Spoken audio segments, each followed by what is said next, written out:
les règles de fonctionnement de la Cour suprême ou encore l'examen du rapport annuel sur l'état des droits de l'homme au Mali sont entre autres sujets qui étaient à l'ordre du jour de la session d'octobre du Conseil national de transition.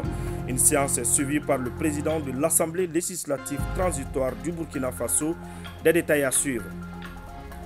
Dans cette édition, nous parlerons également de cette visite de la délégation de la haute autorité de la communication de Guinée-Conakry à Bamako. Guinéens et Maliens partagent leur expérience en matière de régulation.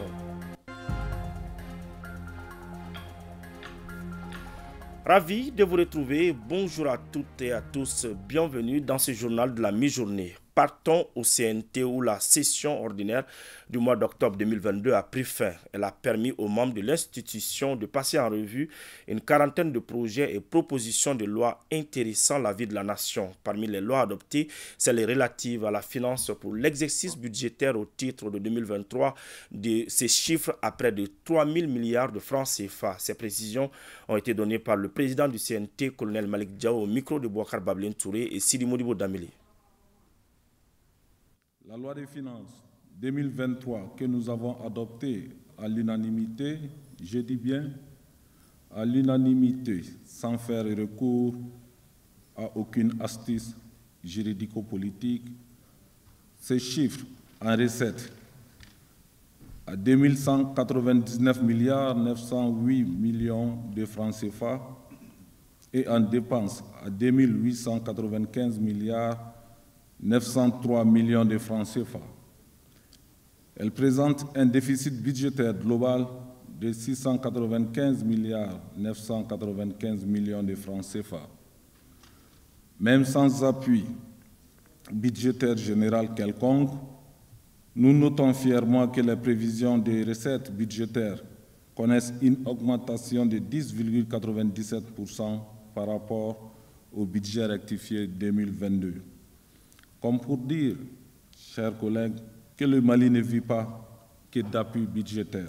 Par ailleurs, le budget 2023, auquel nous avons donné notre quitus, devra permettre à l'État malien de poursuivre aisément le processus de transition. Il devra en outre servir de support financier pour la poursuite de l'exécution du plan d'action du gouvernement, entre autres la prise en charge des dépenses de refondation, des dépenses électorales, ainsi que celles relatives à l'amélioration des conditions de vie et de travail des Maliens. En plus de la loi des finances, le CNT a adopté une vingtaine d'autres lois majeures, au nombre desquelles la loi portant règlement du budget d'État 2018, la loi fixant les règles générales relatives à la réparation des préjudices causés par les violations graves des droits de l'homme, la loi relative à l'affacturage en République du Mali, celle portant création de la direction de la justice militaire et de la direction centrale du service de santé des armées, ainsi que celle portant militarisation de la police nationale et de la protection civile. À celle-ci s'ajoutent les lois portant création du pôle national de lutte contre la cybercriminalité, de l'Office malien des produits pétroliers et de l'inspection des mines, de l'énergie et de l'eau. Face aux défis de la transition, je ne cesserai jamais de rappeler que c'est ensemble, dans l'union sacrée et la cohésion nationale, que nous pourrions surmonter les épreuves multiformes auxquelles le Mali est confronté. Chers collègues, membres du CNT, notre session étant arrivée à son terme constitutionnel, je vous adresse à chacun et à chacune mes encouragements et mes sincères remerciements. Restons toujours au CNT. Cette plénière du jour a été marquée par la présence du président de l'Assemblée législative transitoire du Burkina Faso à la tête d'une forte délégation. Au cours de cette session, le Conseil national de transition a examiné le rapport annuel sur l'état des droits de l'homme au Mali. Les membres du CNT ont également adopté la loi portant affacturage en République du Mali et celle modifiant la loi organique fixant l'organisation, les règles de fonctionnement de la Cour suprême. On en sait plus avec Alocénie Touré. Le président de l'Assemblée législative transitoire du Burkina Faso a été accueilli avec tous les honneurs dus à son rang par les membres du CNT. Sa présence en ces lieux témoigne la multisécularité des relations entre nos deux pays. Je tiens avant tout propos à saluer et à remercier le peuple malien, les autorités maliennes, le Conseil national de la transition du Mali et surtout mon frère et ami, le président du CNT, le colonel Malik Diaw, pour l'honneur et l'amitié qui a été faite au peuple burkinabé, aux autorités de la transition du Burkina Faso, à l'Assemblée législative de transition, en nous invitant à la clôture de la deuxième session ordinaire de l'année 2022. Je voudrais également vous traduire toute ma gratitude pour la chaleur de l'accueil dont la délégation qui m'accompagne et moi-même faisons l'objet depuis notre arrivée hier en terre malienne. Permettez-moi, du haut de cette tribune, de vous exprimer les salutations de son Excellence Monsieur Ibrahim Traoré, président de la transition du Burkina Faso, à son homologue malien, son Excellence Monsieur Assimi Goïta, et au peuple malien. Le président de la Commission nationale des droits de l'homme a présenté devant les membres du CNT le rapport sur la situation des droits de l'homme au Mali. Ce rapport, qui épingle encore une fois la situation de l'esclavage en région de Caille, parle également de la violence au nord et au centre du pays, ce qui n'est pas sans conséquence sur la scolarisation des enfants dans ces zones. Le rapport signale toutefois des progrès substantiels dans l'application de la loi 052 relative au genre. Les membres du CNT ont par ailleurs voté par 139 voix à 0 contre une abstention un projet de loi relatif à l'affacturage en République du Mali. La petite et moyenne entreprise, détenteur de créances, approche l'affactureur. L'affactureur, maintenant, va liquéfier par anticipation ses créances et par subrogation de droits aussi, va récupérer les droits, tous les droits liés à ces créances et va s'occuper de recouvrement auprès du débiteur concerné, du débiteur cédé. L'avantage est de non seulement liquéfier, de conforter la trésorerie de l'entreprise, mais aussi de permettre à l'économie de tourner avec les fonds de roulement qu'il faut. L'affacturage permet d'optimiser la trésorerie du client. L'affacturage permet d'éliminer les impayés au niveau du client. Et l'affacturage permet au client de se concentrer essentiellement sur son activité. À partir de ces trois éléments, on peut bien considérer que l'affacturage permet vraiment à un adhérent d'améliorer vraiment son activité. Non seulement il ne fera que son travail, deuxièmement, les risques d'impayés qu'il pouvait avoir sur ses clients, il ne les supporte pas tant que ce n'est pas clairement énoncé, comme je viens de le dire dans l'article 16.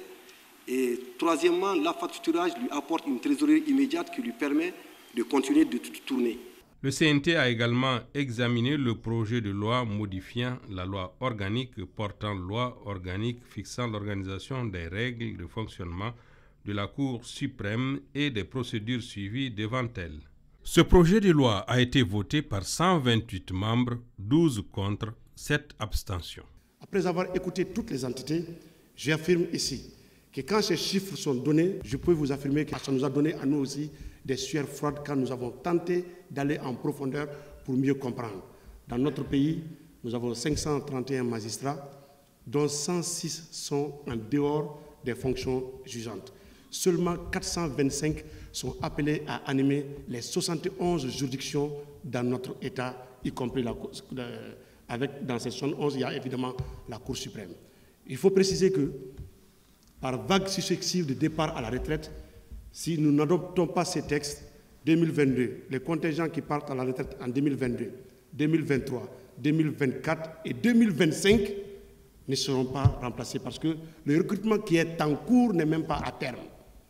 Le dernier recrutement a été dit dans notre rapport, remonte à 2018. Si on comptabilise ces départs à la retraite, nous allons tomber très malheureusement à 366 magistrats, 366 magistrats pour l'ensemble du territoire national. Il s'agit, en adoptant ces textes de loi, de sauver la justice. La justice est aujourd'hui un grand corps malade. Malade à cause du nombre des effectifs qui est très faible, malade à cause des insuffisances des textes, malade aussi à cause des incohérences qui ont été constatées au niveau de la pratique judiciaire. Et tout cela a entraîné, comme on l'a constaté, dans les juridictions, l'engorgement du rôle des audiences. Vous vous retrouvez très souvent avec des audiences correctionnelles où vous montez avec 200 dossiers. Un juge qui monte avec 200 dossiers qu'il doit débattre dans une journée, c'est pour ne pas rendre des décisions efficaces. Donc le magistrat qui acquiert beaucoup d'expérience, qui accède à la Cour suprême, il est nettement plus bon. Tant qu'il a l'aptitude physique et intellectuelle, il fera de meilleurs résultats, il sera plus performant. Donc ça, c'est ce que disait ce président-là. Avec une vingtaine de lois sur sa table, le CNT a dû renvoyer plusieurs d'entre elles pour complément d'information. Un autre titre de ce journal, Guinéens et Maliens renforcent leur coopération. Une délégation de la haute autorité de la communication de la Guinée-Conakry était en visite à Bamako. Pour les Guinéens, il s'agit d'une première prise de contact avec leurs homologues maliens afin d'échanger les expériences en matière de régulation. Le compte rendu de cette rencontre, c'est avec Mariam Kouni. La haute autorité de la communication de Guinée a initié une tournée dans les pays voisins pour un partage d'expériences avec les organes de régulation. Parmi ces pays, le Mali qui entretient de bons rapports avec la Guinée sur plusieurs plans. Les deux pays traversent également une période de transition. Pour les Guinéens, il s'agit de renforcer la coopération bilatérale en matière de régulation des médias. L'objectif, c'est les échanges entre ces institutions et nous familiariser avec le monitoring de chacun de ces pays, mais également comprendre les textes réglementaires sur la liberté de la presse, sur la haute autorité de la communication. Chez nous, par exemple, en matière de régulation actuellement, il y a des défis énormes. Je crois qu'échanger avec la HAC Mali, ça peut nous aider également mutuellement à progresser, à nous améliorer. Les membres de la haute autorité de la communication du Mali se réjouissent de l'initiative de leurs homologues guinéens. De l'échange d'expériences, nous pensons que nous allons toujours tirer quelque chose de positif pour une meilleure régulation des médias. Et donc, dans ces systèmes d'échange mutuel, d'enrichissement réciproque, nous pensons pouvoir aboutir à une meilleure régulation des médias au Mali. C'est des rapports, je dirais, qui se situent dans le sens de l'évolution politique et historique même de nos deux pays. On ne peut et on ne doit qu'aller dans ce sens, compte tenu d'où nous venons et d'où nous voulons partir, et compte tenu du contexte socio-politique actuel dans lequel les deux pays évoluent. Le Mali et la Guinée sont tous membres de la plateforme des régulateurs de l'UEMOA et de la Guinée-Conakry. Les deux autorités entendent relever ensemble des défis communs. Le bâtiment du guichet unique d'émission des titres de commerce extérieur de la Direction générale du commerce et de la concurrence vient d'être rénové. Cette initiative du département de l'industrie et du commerce permettra d'améliorer le cadre de vie des acteurs du commerce extérieur. L'inauguration de ce guichet a été couplée à la présentation d'une nouvelle application, à savoir le système intégré de gestion des opérations du commerce. Elle est destinée à faciliter les opérations douanières des transitaires depuis leur lieu de travail, nous dit Mamadou Fani. Le guichet unique d'émission des titres du commerce extérieur de la Direction générale du commerce et de la concurrence fait peau neuve. La structure a été rénovée dans le cadre de la mise en œuvre du projet Soutien à la durabilité sur un financement du cadre intégré de renforcement. Elle a été inaugurée ce jeudi par le ministre de l'Industrie et du Commerce, accompagné de son collègue en charge de l'élevage et de la pêche. Ce guichet unique va faciliter les échanges du commerce extérieur au Mali et surtout réduire les frais d'entreposage dans les différents ports et faciliter les évacuations. Et ça va réduire de façon significative les prix aux consommateurs. Améliorer les conditions du commerce pour que les produits de première nécessité ou les produits de tout genre puissent venir à des meilleurs prix. Ça va créer aussi une sorte de transparence dans le traitement des dossiers et une célérité dans leur traitement parce que les transitaires auront accès à ce guichet de façon distante.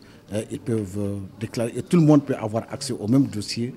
L'inauguration du guichet a été l'occasion pour la DGCC de présenter sa nouvelle application SIGOC, Système intégré de gestion des opérations du commerce. Cette application permet aux utilisateurs de saisir à distance les demandes d'intention et de transmettre les documents commerciaux finaux au centre d'expertise technique de la douane. Le module self-service est une application qui permet de réduire le délai de traitement des intentions d'importation, accélérer la prise en charge des documents commerciaux au niveau de la douane. Elle contribue par conséquent à réduire considérablement le temps de séjour des marchandises en douane et en transit au niveau des plateformes portières, évitant du coup des paiements de frais non nécessaires lors de l'évacuation des importations subtariques. Déjà 200 transitaires de la Fédération des transitaires du Mali ont bénéficié d'une formation de 10 jours sur la nouvelle plateforme. Ils ont reçu des attestations qui marquent la fin de leur formation, ce qui va leur permettre désormais de faire leur opération douanière à partir de leur bureau. Sur un tout autre plan, le ministre de la Défense allemande en visite au Mali a eu une séance de travail avec son homologue malien, colonel Sadio Camara. Occasion pour les deux personnalités de passer en revue leur coopération, surtout dans le domaine de la défense et de la sécurité. Arju Matina a suivi la rencontre suivant son reportage. Madame Christine Annel Lambrecht, ministre allemande de la Défense, est reçue dans les locaux du département de la Défense et des anciens combattants par le colonel Sadio Camara pour une séance de travail. Les échanges ont porté sur plusieurs sujets, occasion pour la ministre allemande de la Défense de rassurer et de réaffirmer l'engagement de la République fédérale d'Allemagne à soutenir le processus de transition au Mali jusqu'à son terme. J'aimerais tout d'abord remercier mon homologue et collègue, le ministre Camara, pour l'échange ouvert et honnête qui a eu lieu pour ces discussions très intensives que je salue. Il était évidemment question de notre engagement futur au Mali au sein de la MINUSMA. Le gouvernement fédéral de la République fédérale d'Allemagne a pris une décision, la décision de continuer à soutenir le processus de transition malien jusqu'en mai 2024. Et donc jusque-là, nous continuerons à nous engager en ce sens, mais cela est lié bien évidemment à des conditions qui doivent être remplies. Une de ces conditions est la tenue comme prévu d'élections au Mali en février 2024. Et la seconde condition est que nous puissions remplir notre contrat opérationnel, réaliser notre mission au sein de la MINUSMA, c'est-à-dire une mission de reconnaissance, ce qui n'a pas été possible malheureusement pendant de longues semaines. Nous avons donc discuté longuement de cette question, de comment nous pouvons assurer que ces conditions soient remplies, notamment sur la question des drones et des vols et d'autorisation de vol pour les drones. Cette visite nous a permis d'éclaircir un certain nombre de points. Le Mali n'a jamais dit qu'il ne souhaite pas travailler avec un État. En ce qui concerne la décision prise par l'Allemagne de se retirer en fin 2024, c'est une décision que nous saluons. C'est ce que nous appelons la sincérité dans la coopération. Cette visite de la ministre allemande de la Défense témoigne de la disponibilité du Mali à travailler avec tous les États respectant sa souveraineté.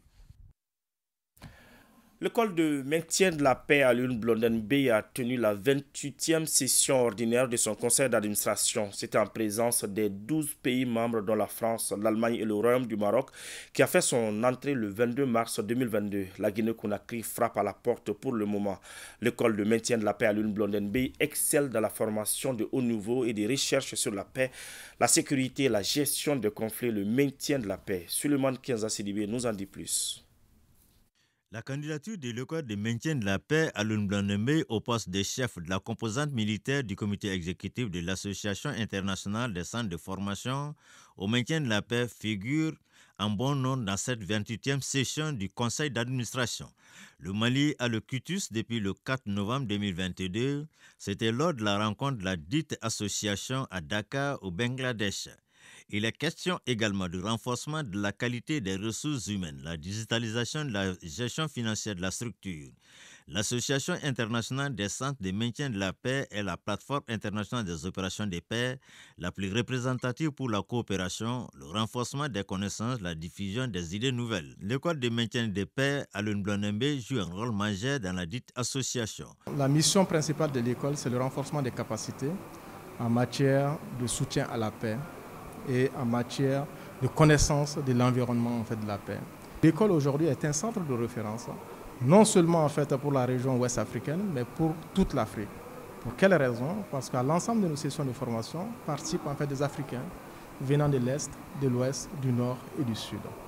Mieux, elle mène actuellement des études de haut niveau sous les ressorts de la paix, la gestion des conflits et surtout comment anticiper sur les crises dans l'espace sahéro-sahélien. Les membres de ce conseil, observateurs avertis de la situation du Mali en particulier et du Sahel en général, savent que le gouvernement malien demande avec insistance depuis plusieurs années un changement de paradigme pour une meilleure efficacité des missions de paix. Cette demande est réaliste et fondée sur le constat objectif de l'échec des multiples initiatives, coalitions, forces ou missions qui ont créé un véritable embouteillage sécuritaire au Mali, au premier rang desquels la MINUSMA, qui s'évertue à vouloir maintenir une paix qui n'a jamais existé depuis son déploiement initial. Nous observons avec intérêt le déroulement de la revue stratégique de la mission. À l'entame des travaux, le ministre de la Défense et des anciens combattants avait fait observer une minute de silence en la mémoire des victimes civiles et militaires du terrorisme. Fin de ce journal. Merci de l'avoir suivi. Nous vous donnons rendez-vous demain, même heure, même plateau, Inch'Allah.